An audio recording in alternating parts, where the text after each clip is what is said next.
Bienvenue sur les cours de Jean-Philippe pour une leçon consacrée aux fonctions de plusieurs variables et on va beaucoup parler de la différenciabilité des dérivées partielles. B égale K est la base canonique de E égale R puissance n. Une fonction f de E vers f égale R puissance P est définie avec ses composantes fk, k entre 1 et n. On va s'intéresser on va prendre un ouvert U de E et A appartenant à U. La dérivée en A. Eh bien, on considère la fonction g qui a t appartenant à R associe A plus tv appartenant à E, ce qui est une fonction affine. Elle est continue, donc continue en 0, et g de 0 est égal à A. Donc il existe un voisinage qu'on peut choisir ouvert V de V de 0, tel que g de V est inclus dans U. Donc, la fonction h qui a t appartient à V associe f de A plus tv appartenant à f est définie et on dit que f admet une dérivée en A si h a une dérivée en 0. Cette dérivée est notée dv de f de A et elle appartient évidemment à f et elle est égale à la limite de f de A plus tv moins f de A sur t. Dérivée partielle d'indice k, compris entre 1 et n, en A appartenant à U, si f admet une dérivée en A suivant ek. Donc on va la noter comme ça et elle est égale à ça. On dit que f a une kème dérivée partielle sur U si d rond f sur d rond xk de A existe quel que soit A appartenant à U. Et à ce moment-là, on définit la dérivée kème de f par cette fonction-là.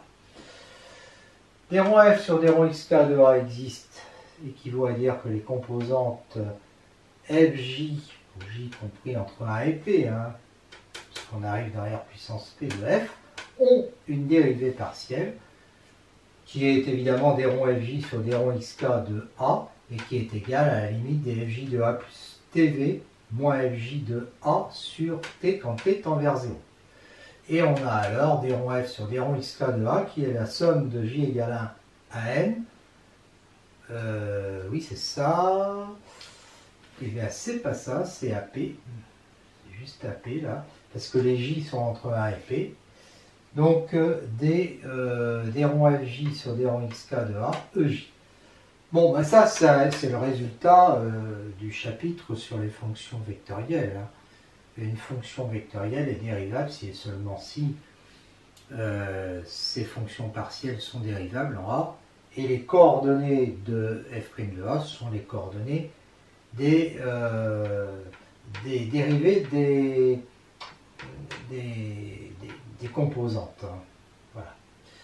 Fonction partielle en A appartenant à U, eh bien, on sait qu'il existe VK ouvert de R, tel que AK est inclus dans VK, et A appartient à un produit cartésien des VK, qui est un ouvert de E inclus dans U. D'accord ? À chaque fois ça c'est parce que A appartient à U. Et on aurait pu choisir ici pour les VK des boules ouvertes par exemple, centrées en AK. On peut définir les fonctions partielles de f en A par f AK qui a t appartenant à UK. Alors, c'est pas UK, c'est VK. Associe f de A1 jusqu'à AK-1, puis ensuite je mets AK plus T, AK plus 1 jusqu'à N. Et en fait, ça c'est f de A plus T EK, quel que soit K allant de 1 à N. Si f AK est une dérivée en AK, on la note f' de AK, c'est un réel, qui est donc égal à ça. Alors, pourquoi? Parce que f AK de 0, quand je remplace ici par 0, ça fait f de A. Et en fait, c'est donc limite de, quand t tend vers 0, de f de A plus TEK moins f de A sur t. Autrement dit, c'est d rond f sur d rond xk de A. Donc d rond f sur d rond xk de A existe si et seulement si f' de AK existe et elles sont égales. Continuité, f de U vers f est continue en A. Si f est continue en A, alors les fonctions partielles fk de f sont continues en A. Démonstration, fk c'est f rond gk. Alors, avec gk qui a t appartient à vk, ceci, ça, et puis ensuite, je lui applique f1. D'accord? Je peux appliquer à f, puisque ça appartient à U.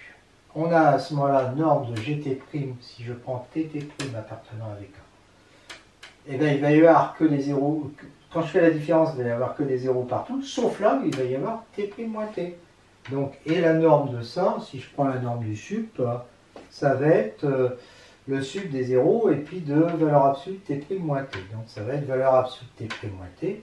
Et ça montre que la fonction est lipschitzienne de rapport 1. Donc elle est uniformément continue. Hein. Donc ça veut dire que gk est, parce que finalement je l'ai appelée gk cette fonction, voilà.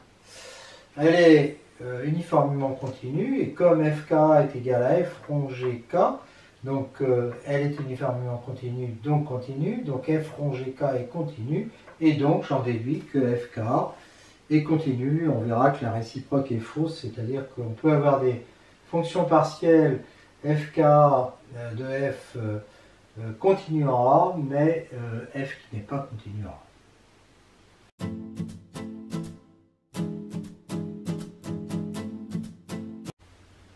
Dérivée partielle d'ordre supérieur ou égal à 2, on a une fonction f définie sur un ouvert u de e égale r puissance n, en direction de f égale r puissance p.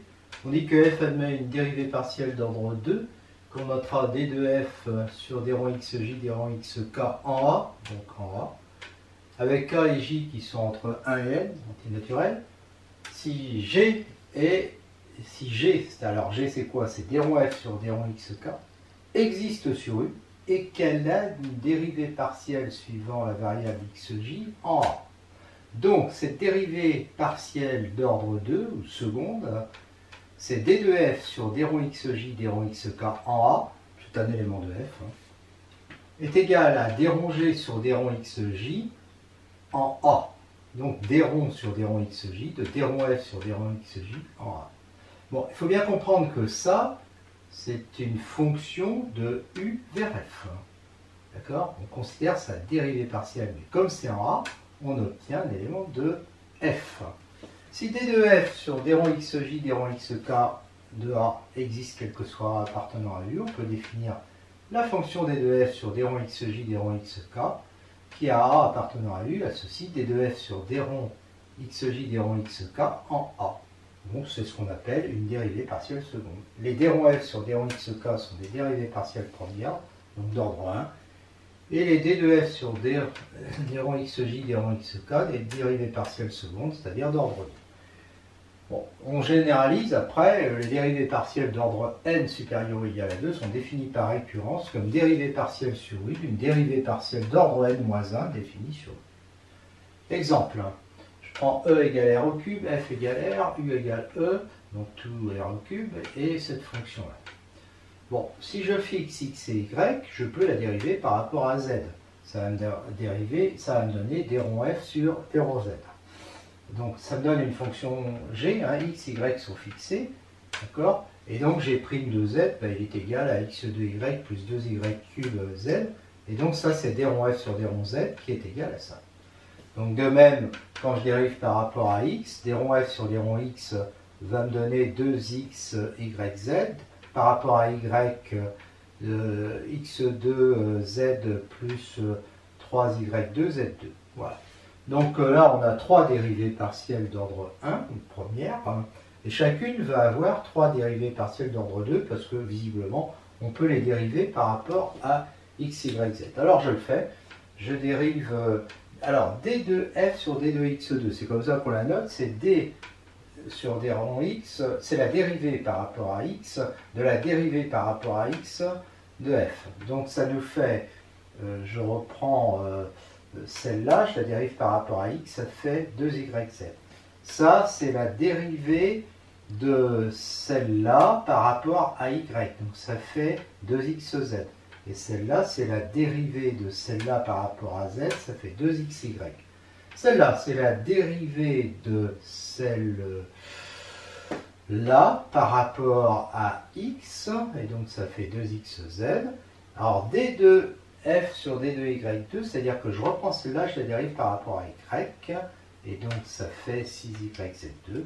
Puis je fais la même chose avec les... Donc il y a celle-là encore à faire, hein, dériver ça par rapport à z, ça fait ça. Et puis pour la dernière, je dérive Celle que j'avais calculée en premier, je la dérive par rapport à x, par rapport à y et par rapport à z. Et ce que je vois, je remarque, et on démontrera ça après, mais sous certaines conditions, c'est que d de f sur d rond y, d rond x est égal...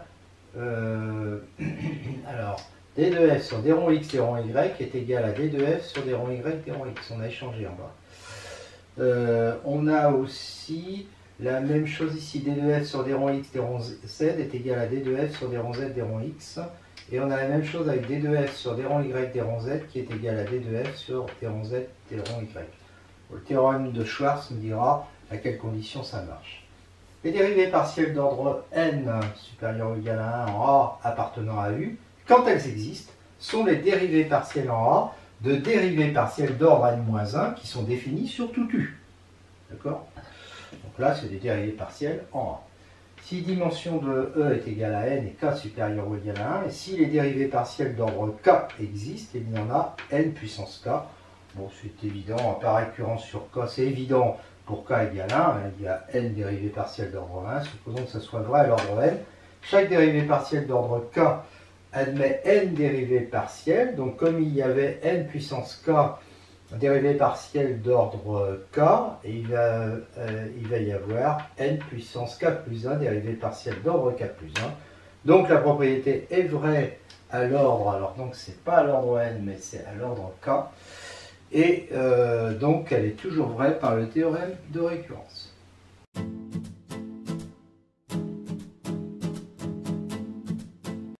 Le théorème de Schwarz dans le cas n égale 2, p égale 1 avec une fonction f définie sur un ouvert u de e égale r2 à direction de f égale r qui a xy associe f de xy. Avec AB appartenant à u, on suppose que d de f sur d rond y, d rond x et d de f sur d rond x, d rond y existent au voisinage de AB, qu'elles sont continues en AB, alors on a d de f sur d rond y, d rond x en AB, qui est égal à d de f sur d rond x, d rond y en AB, c'est-à-dire qu'on a inversé x et y. Démonstration, elles sont définies sur un voisinage W de AB, donc il existe nu0 positif tel que cet ouvert-là soit inclus dans W. Elles sont continues en AB, donc quel que soit epsilon positif, on peut trouver nu positif plus petit que nu0, tel que si xy appartient à cet ouvert-là, qui est inclus dans V0, eh bien on a ça. Et idem si on veut faire avec d rond f, d de f sur d rond x, d rond y. Soit hk appartenant à R2, tel que l'on met ça, et delta hk est égal à ça. On considère phi qui a t appartenant à i, alors i c'est a moins nu, b plus nu, associe f de t en b, f en t b plus k, moins f en t b.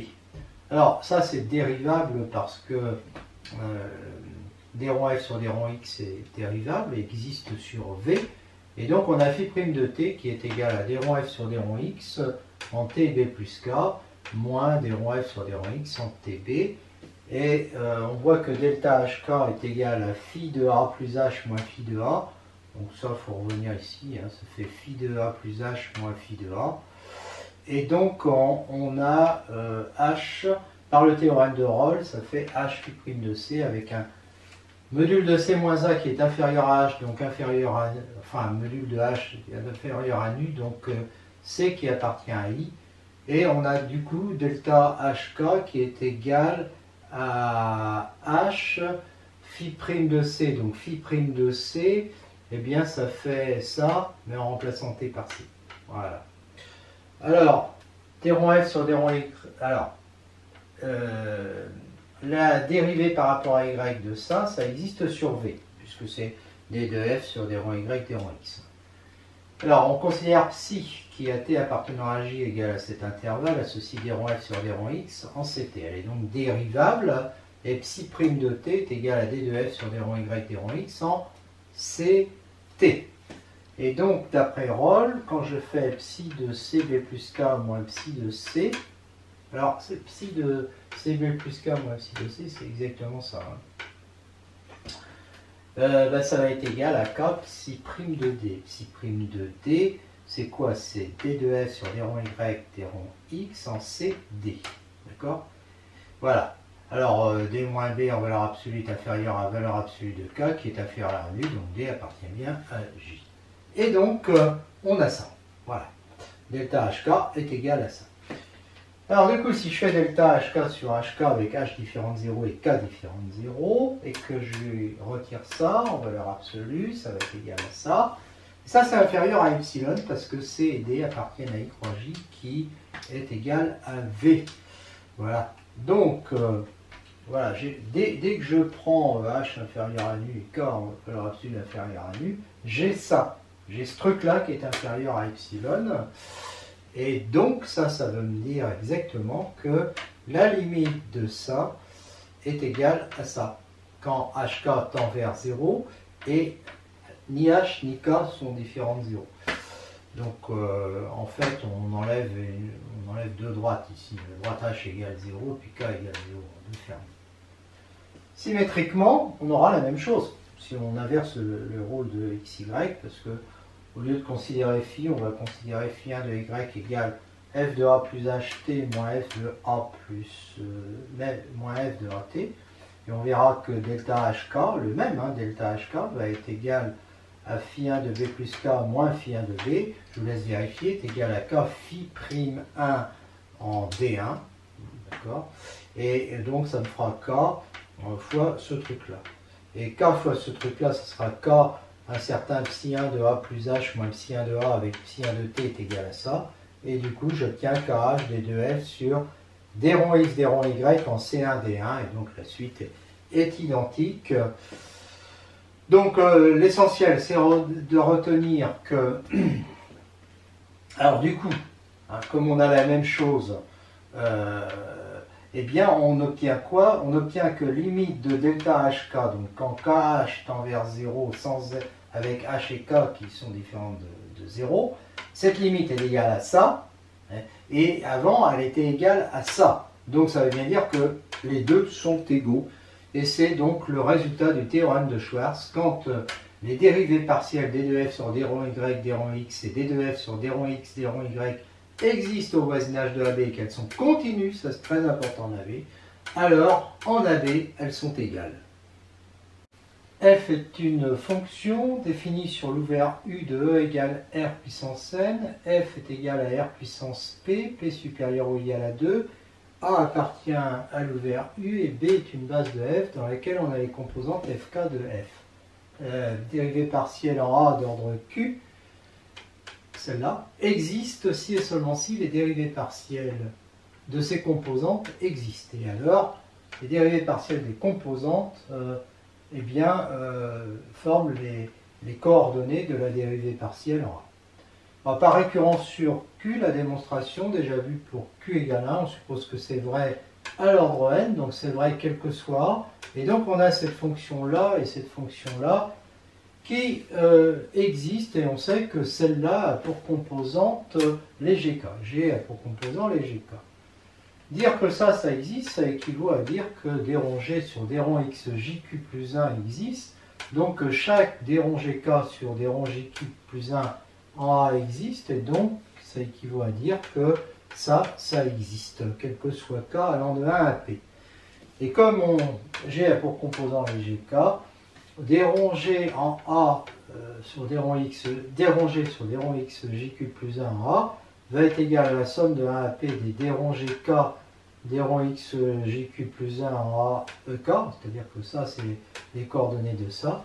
Et donc on a d Q plus 1 de F sur d rond, etc., qui a pour composant cela. Voilà, et la démonstration est vraie, le résultat est vrai à l'ordre Q plus 1, et donc il est toujours vrai d'après le théorème de récurrence. Le théorème de Schwarz, maintenant, qu'on a vu dans le cas n égale 2, p égale 1, on peut l'étendre au cas p supérieur ou égal à 1, donc avec cette hypothèse, et puis les dérivées partielles existent au voisinage de AB, ils sont continues en AB, alors elles sont égales en AB. Démonstration, je prends F de composant FK dans une base, et je dis que les D2 FK sur d rond Y, d rond X et en AB, et D2 FK sur d rond X, d rond Y en AB, alors c'est pas en AB que je voulais dire qu'elles existaient, pardon, elles existent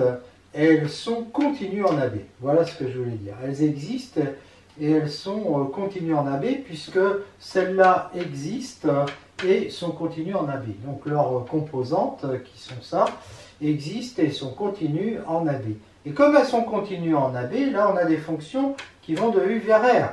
Donc on peut dire, d'après le théorème de Schwartz qu'on a vu dans le cas P égale 1, qu'on a cette égalité. Et on a cette égalité, quel que soit K, allant de 1 à P. C'est P ici.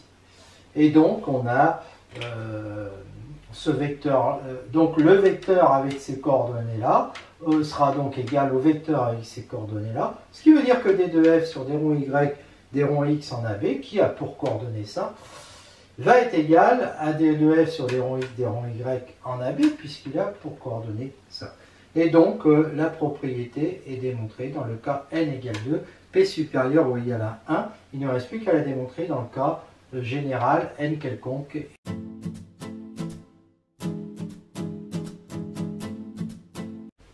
Théorème de Schwartz dans le cas général d'une fonction f définie sur un ouvert u de e égale r puissance n vers f égale r puissance p, qui a des dérivées partielles secondes d de f sur d rond xj, d rond xi, d de f sur d rond xi, d rond xj avec i différentes j, sur tout l'ouvert u ou bien simplement sur un voisinage v de a, alors a c'est ça, appartenant à u. Et on suppose qu'elles sont continues en a.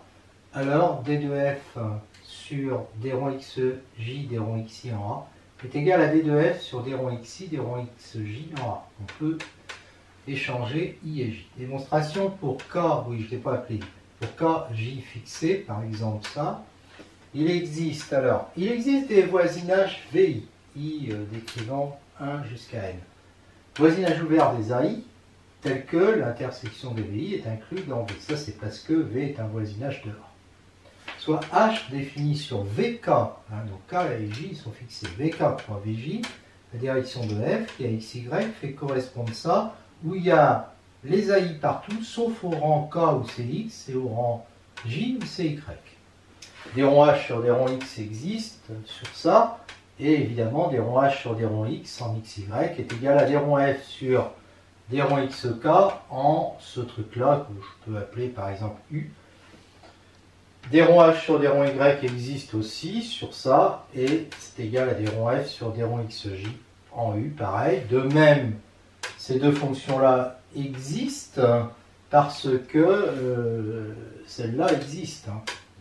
Et donc on voit évidemment que ça c'est égal à d de f sur d rond xi, d rond xk, xj, xk, pardon, en U, et puis d de h sur d rond x, d rond y en xy est égal à d de f sur d rond xk, d rond xj en U aussi. Bon, on utilise maintenant la continuité de d de f sur d rond xj, d rond xk. Quel que soit epsilon positif, il existe w égale intersection des wi de 1 à n, inclus dans ça, tel que pour x appartenant à w, on a ça. Ça traduit la continuité de d de f sur d rond xi, d rond xk en A. D'accord ? Bon, il faut noter que AK et J, ils appartiennent à VK croix VJ. Si je prends XY appartenant, alors on peut même dire qu'ils appartiennent à WK. Et si je prends XY appartenant à WK croix WJ, alors forcément ça va appartenir à W. Pourquoi? Parce que partout il va y avoir des AI qui vont appartenir évidemment à WI. Et puis, là, il va y avoir XY, mais XY, X appartient à WK et Y appartient à WJ. Donc ça fonctionne. Et donc, du coup, j'ai ça. D de H sur D rond Y, D rond X en XY, c'est égal à D de F sur D rond XJ, D rond XK en U. Donc, si XY appartient à WK inter, croix, pardon, WJ, alors, eh bien, on va avoir, puisqu'on avait ça, eh bien, on va avoir ça. D'accord? Et là, Ça, ce truc-là, c'est exactement ça. C'est-à-dire que là, on remplace pour avoir AKAJ, bien sûr. Alors, ça implique que D de H sur D rond Y, D rond X est continu en AKAJ. De la même façon, D de H sur D rond X, D rond Y serait continu en AKAJ. Et du coup, elles sont égales, ces deux-là, puisqu'elles sont continues. D'accord? Ça avait été démontré dans le cas où n était égal à 2. Et donc, puisqu'elles sont égales à ça, on en déduit que ces deux-là sont égales, d'où le résultat. Conséquence, si f est défini sur le vers u de E égale R puissance n, la direction de f égale R puissance p, eh bien, et si d de f sur d rond xj, d rond xi, et d de f, d rond xi sur d rond xj existent sur u, et qu'elles sont continues sur i, sur u, hein, i différent j, alors d de f sur d rond xj, d rond xi est égal à d de f sur d rond xi, d rond xj, bah, bien entendu, puisque à ce moment-là, elles existent en tout temps appartenant à u, et comme elles seront contenues en A, elles seront égales, ça sera égal en A, quel que soit appartenant à u, donc ces deux fonctions-là sont bien égales.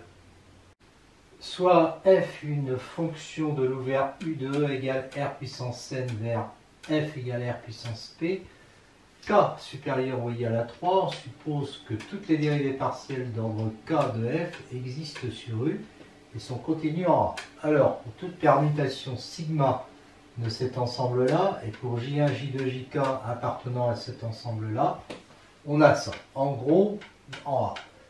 Ce qu'on veut dire, c'est qu'on peut échanger ici. C'est à ça que sert la permutation. Démonstration, comme une permutation est le produit de n transpositions, on va faire une récurrence sur n en supposant que la propriété est vraie, quelle que soit la fonction, du moment qu'elle respecte les hypothèses. Pour n égale 1, sigma échange p et p plus 1. Eh bien, des ronds d'ordre p-1 sur ça est égal à ça, tout simplement parce que les sigma i ici sont égaux à i, vu que i est entre 1 et p-1. Donc j'appelle ça cette fonction h, je décide si p-1 est égal à 0, que c'est f. C'est-à-dire que en fait, dans ce cas-là, ben, je ne fais pas ça. Si p plus 1 est inférieur à k, donc là, j'arrive à l'endroit où je transpose p plus 1 et puis p, et donc j'ai ça. Non, j'ai ça, pardon, je suis ici. D'accord? Ça, je l'appelle alpha, cette fonction. Puis ensuite, je lui applique la dérivée d'ordre k moins p moins 1, puisque je suis dans ce cas-là. D'accord? Et je l'applique cette fois-ci en A. Et en fait, ce que j'obtiens ici, c'est exactement ça. Voilà. Donc, oui, je peux remplacer ça tout simplement parce que là, les sigma i sont égaux à i, vu que i est entre p plus 2 et k. Alors par contre, si p plus 1 égale k, bah, je refais la même chose qu'ici, mais directement, je dis que c'est en A. Et j'ai le résultat aussi. Petit 2. Maintenant, on suppose le résultat vrai à l'ordre n, et on prend une permutation qui est le produit de n plus 1 transposition, des types p, p plus 1. Donc sigma égale t rond gamma, où gamma est le produit de n transposition de ce type, et t une transposition de ce type. Je prends la dérivée d'ordre k, suivant ça, de f en A. Je sais que c'est la même chose quand j'applique la transposition à ces coefficients-là. Ça, c'est ce que j'ai démontré au petit 1. D'accord? Mais t rond gamma, oui, donc jt gamma de k, jt gamma de 1. Voilà. Et... Non, pardon, je me suis trompé. Là, je dis que sigma, c'est t rond gamma. Donc, je ne fais rien ici. Je remplace juste sigma par t rond gamma. C'est ici que je dis que t, quand je l'applique à au coefficient gamma i, eh bien, ça ne change rien. Et ça, c'est ce que j'ai démontré dans le petit 1. Voilà. Et puis maintenant, j'ai fait mon hypothèse de récurrence et je sais que ça, c'est la même chose que ça. D'accord? Donc, j'arrive ici. Et donc, la propriété est vraie à l'ordre n plus 1. Et par le théorème de récurrence, elle est toujours vraie.